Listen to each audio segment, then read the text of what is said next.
দুটো দুটো ভিক্ষে দাও বাবা, দুটো পয়সা দাও বাবা, আমি অনেকদিন খাইনি, দুটো পয়সা দাও বাবা, দুটো পয়সা দিন না, কতদিন খাইনি, দিন আমার দুটো পয়সা।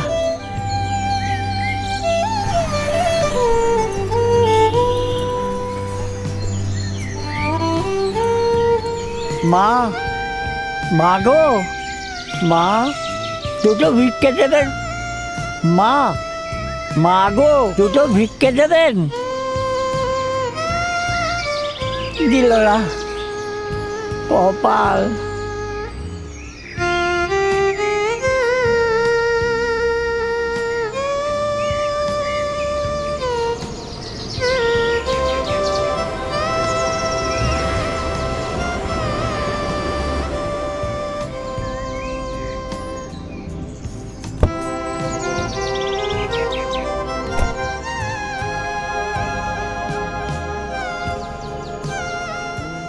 কেউ দিচ্ছে না।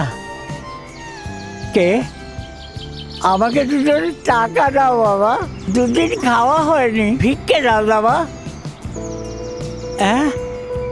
এত টাকা? 100 টাকা? তাতে কি হয়েছে, নিন টাকাটা নিন। ভগবান, ভগবান তোমার মঙ্গল করুক। তুমি কে বাবা? তার আগে আপনি বলুন তো, আপনি কি কখনো স্কুল ভ্যান চালাতেন? সে তো অনেক দিন আগের কথা। হ্যাঁ, অনেক আগে, প্রায় 20 বছর। সারদা বিদ্যা মন্দির, সেখানকার স্কুল ভ্যান চালাতেন। হ্যাঁ, ওই স্কুলের বাচ্চাদের নিয়ে আমি স্কুল ভ্যানে করে নিয়ে যেতাম পৌঁছে দিতে। ছেলেদের এই চড়াই পাখির কিচিরমিচিরের মতো আওয়াজ শুনে আমি অবাক হয়ে যেতাম, আর ওই চালে চালে আমিও রিক্সা ভ্যান চালাতাম। আমি আমি মাঝে মাঝে ওদের বকেছি। আমায় চিনতে পারছো না ভ্যান কাকু? না। আমি শৈবাল, তোমার ভ্যানে চড়েছি 5 বছর, 3 থেকে 7 পর্যন্ত। অনেক বড় হয়ে গেছে, তাছাড়া চেহারা অনেক বদলে গেছে। আমি ভালোভাবে চোখেও দেখতে পাই না। তোমার এমন দশা হলো কেন ভ্যান কাকু? সে অনেক কথা, ভাগ্যের ফের, এছাড়া আমি আর কি বলবো। তোমার ভ্যানটা কোথায় গেল ভ্যান কাকু, যেটা তুমি সেই চালাতে? একদিন বাচ্চাদের আমি স্কুলে পৌঁছে দিতে গিয়ে যখন পৌঁছে ভ্যান নিয়ে ফিরছি, একটা বাস এসে এমন ধাক্কা মারলো, আমার ভ্যানটা ভেঙে গেল, আমার কোমরটাও ভেঙে গেল। হাসপাতালে আমাকে এই ব্যান্ডেজটা দিয়েছে, এই যে পরে থাকি, এই নিয়ে আমার চলছে বাবা। তাই বলে ভিক্ষে করবে? তোমার তো একটা ছেলে ছিল। ছেলে ছিল? পঙ্গু বাবা, রোজগার না করতে পারলে কি ঘরে রাখবে কেন? একদিন আমাকে খেতে না দিয়ে আমাকে ছেলে আর ছেলের বউ দুজনে মিলে গলা ধাক্কা দিয়ে বের করে দিল।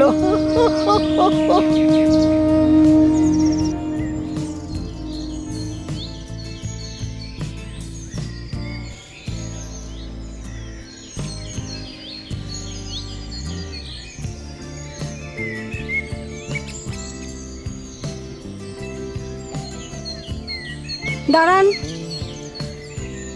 কি হলো? আজকে ফিরে এলেন যে, কাজ হয়নি? সেই পঙ্গু বাবাকে কে কাজ দেবে? কিসের পঙ্গু? খালি কাজ না করবার তাল। সকাল থেকে বসে আছি, কেউ কাজ দেয় না। মিথ্যে কথা, সবাই কাজ পায় আর আপনাকে কেউ কাজ দেয় না? ফাঁকিবাজ বুড়ো, বদমাশ কোথাকার। খাওয়া বন্ধ করে দেবো আমি। আজ থেকে কোনো খাওয়া হবে না। কাজ না করলে কোনো খাওয়া নেই। দেখি কতদিন কাজ না করে আপনি না খেয়ে থাকতে পারে। যখন শক্তি ছিল তখন সারাদিন খেটেছি, ছেলে মেয়েদের বড় করেছি, এই বাড়ি বানিয়েছি। আমার ঘরের তলায় বসে বলছো আমাকে খেতে দেবে না? বাহ, কিসের ঘর তোমার? কোমর ভেঙে যখন পড়েছিলে কে তোমার চিকিৎসা করেছিল? সব টাকা আমিই দিয়েছি। এখন থেকে এই ঘর আমার। ছেলে হয়ে বাপের চিকিৎসা করেছিস, এ আর এমন কথা কি? তাই বলে ঘরের দাবি করছিস? বেরিয়ে যান এখান থেকে, আর যেন এখানে মুখ দেখতে না পাই। চলো ঘরে চলো, বদমাশ বুড়ো মরো না, চলো।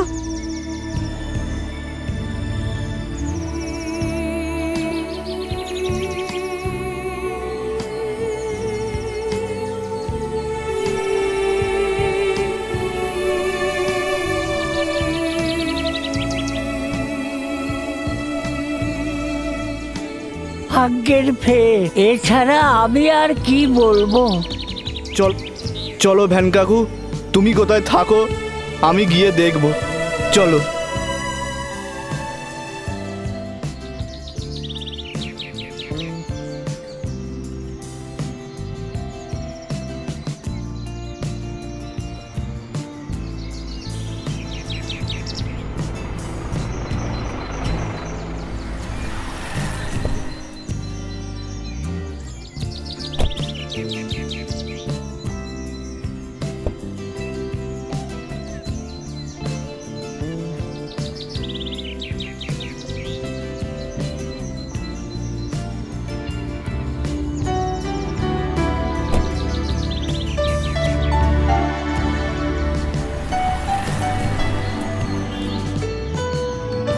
এই যে এখন এটাই আমার ঘর বাড়ি।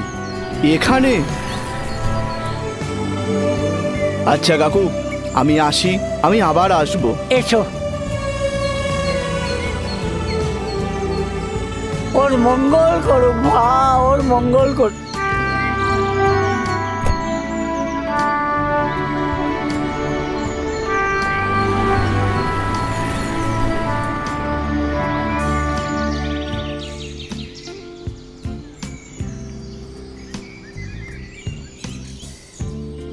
অনেকদিন পর তোদের সবাইকে পেয়ে খুব ভালো লাগছে রে।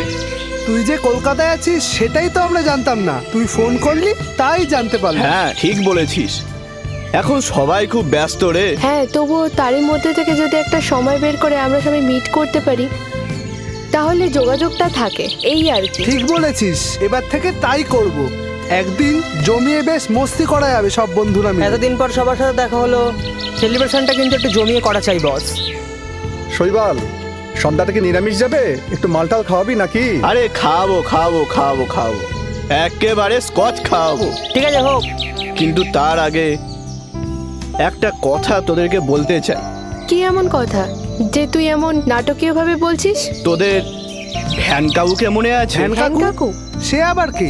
ইউ মিন সেই ভ্যানওয়ালা যার ভ্যানে আমরা ছোটবেলা থেকে স্কুলে যেতাম? এক্স্যাক্টলি, আমি সেই ভ্যান কাকুর কথা বলছি, যার ভ্যানে আমরা রোজ স্কুলে যেতাম। সে এমন কি ইম্পর্টেন্ট লোক যে তার কথা আমাদের মনে রাখতে হবে? হ্যাঁ ঠিকই বলেছিস, অতি সাধারণ একজন মানুষ সে। হয়তো আজকের জীবনে তার হয়তো কোনো ভূমিকাই নেই, কিন্তু একটা দিন ছিল তার ভালোবাসায়, তার প্রশ্রয়ে আমরা বড় হয়েছি। রোদ বৃষ্টি মাথায় করে সে আমাদের স্কুলে পৌঁছেও দিয়েছে। তার জন্য সে পয়সা পেয়েছে। পয়সাই কি সব? কাজের জন্য সে পয়সা পেয়েছে, কিন্তু যে ভালোবাসা সে আমাদের দিয়েছে তার কি কোনো মূল্য হয়? বুঝলাম, এবার একটু ঝেড়ে কাজ তো, আসল কথাটা বল। ভ্যান কাকু এখন ভিক্ষে করে আর মন্দিরে রাত কাটায়। তুই কি করে জানলি? আমার সাথে ভ্যান কাকুর দেখা হয়েছিল। আমি ভ্যান কাকুর জন্য কিছু একটা করতে চাই। হ্যাঁ। হয়তো আমি ব্যাপারটা একাই করতে পারি, কিন্তু আমি চাই আমরা যারা সবাই মিলে ওই স্কুলে ভ্যানে স্কুলে যেতাম, আমরা সবাই মিলে কিছু একটা করব। ও বুঝতে পেরেছি, তুই তাদেরই দেখেছিস যারা ভ্যান কাকুর ভ্যানে স্কুলে যেত। আমি বলতে চাই, বুঝতে পেরেছিস তো? ঠিক ধরেছো অমলদা, একদম ঠিক ধরেছো। কি করতে চাইছিস তাই বলতো? আমি চাই এমন কিছু একটা করতে যাতে শেষ বয়সে তাকে ভিক্ষে করে খেতে না হয়। হ্যাঁ, আমরা সবাই মিলে যদি কিছু কিছু কন্ট্রিবিউট করি তাহলে একটা ফান্ড হয়ে যায়।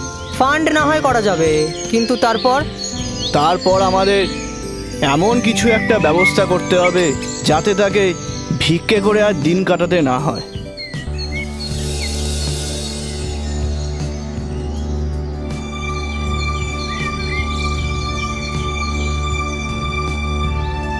ওই দেখ ভ্যান কাকু কেমন করে শুয়ে আছে দেখ। এই কি অবস্থা হয়েছে ভ্যান কাকু? দাঁড়া ভ্যান কাকুকে ডাকি। ভ্যান কাকু, ও ভ্যান কাকু, আমাকে চিনতে পারছো ভ্যান কাকু? আমি সেই শৈবাল, তোমার সাথে সেই রাস্তায় দেখা হয়েছিল। চিনবো না কেন? তুমি 100 টাকা দিয়েছিলে না? হ্যাঁ, ওকে চিনতে পারো? সেই আমাদের সংযুক্তা। আমায় তুমি চিনতে পারছো ভ্যান কাকু? আমি তোমার সেই ছোট্ট সংযুক্তা। আরে তোর মুখটা তো একদম বদলায়নি, তুই একই রকম আছিস। আমায় চিনতে পারছো ভ্যান কাকু? আমি অমল, ফেলু অমল, যে প্রতিবার 2 বছর ফেল করতাম। চলো ভ্যান কাকু, তোমাকে একটা জায়গায় নিয়ে যাব। কোথায়? চলো না, তুমি গেলেই দেখতে পারবে। চলো।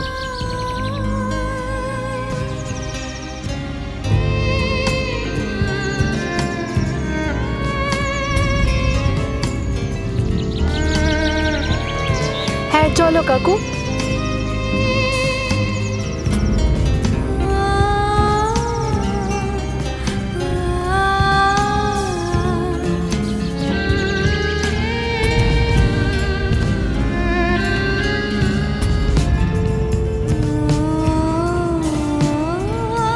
এই যে ভ্যান কাকু, এই ঘরটা আমার এমনি ফাঁকা পড়েছিল, ব্যবহার হতো না। আজ থেকে তুমি এখানেই থাকবে। ভ্যান কাকু, আমি প্রদীপ। আমি রজত, চিনতে পারছো? হ্যাঁ হ্যাঁ, ভ্যান তোরা কাকু, আজ থেকে তোমায় আর ভিক্ষে করে খেতে হবে না। আমরা তোমার জন্য একটা দোকান কিনেছি, স্টেশনারি দোকান। তুমি ওখানেই বসবে, আর ওই দোকানে যা যা বিক্রি হবে তা দিয়ে তোমার পেট দিব্যি চলে যাবে। এসব তোমরা আমার জন্য করেছো? হ্যাঁ ভ্যান কাকু। তোমরা আমার জন্য এত ভাবো? ব্যাস ভ্যান কাকু, আজ থেকে তুমি এখানেই থাকবে। এটাই তোমার ঘর বাড়ি। দোকানদারি করবে, তোমার দিব্যি চলে যাবে। এ আমি কি শুনছি? রোজগার করতে পারি না বলে পঙ্গু বাবাকে নিজের সন্তান ঘর থেকে বার করে দিল। আমি তো ধরেই নিয়েছিলাম আমি নিঃসন্তান। এ ভুল। আমার এতগুলো যে সন্তান আছে আমি ভাবতেই পারিনি। তোরা সব আমার বুকে আয়।